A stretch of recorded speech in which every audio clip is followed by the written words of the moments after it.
Hello guys, Andrew here. Welcome back to Drew Tutorial. And in this video, I'm going to show you how to create a hiring checklist on ClickUp.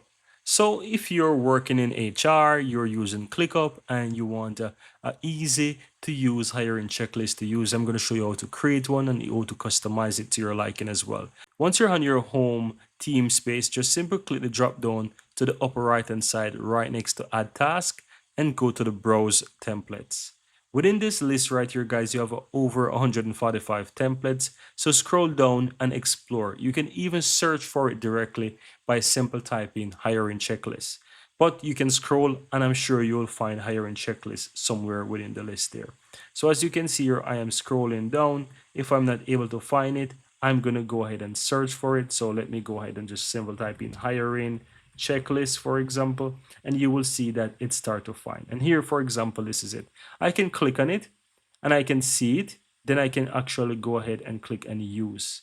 And you will see right away that it's going to add a hiring checklist and it's done right here.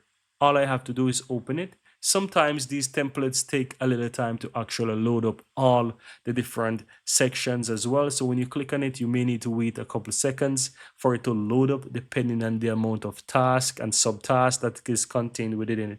So you might need to wait a bit. Now, once you're done there, you can scroll down and you can see the get started guide to learn how the template works, what you can do. And as you can see, this actually shows and gives you everything, the purpose, the features, and all those good stuff. Right? So you scroll down here and you can see what is there. And you can always check the subtask as well. Sometimes you open up those subtasks. Those subtasks are actually fully developed that you can just plug and play. And you can always go ahead and add more details to those if you so desire. But that's pretty much it, guys. Very easy and very simple. As I said, it is fully customizable. You can change every single thing within it. And if you'd like to learn more about how to use ClickUp, you can check out the playlist at the end of this video. There's a ton of other videos showing you how to use ClickUp. And so if you would like to learn how to use ClickUp, then I recommend that you watch a couple of those videos so that you can learn how to navigate. And that's going to actually allow you to learn how to use ClickUp and edit your templates and so much more. And that's pretty much it, guys.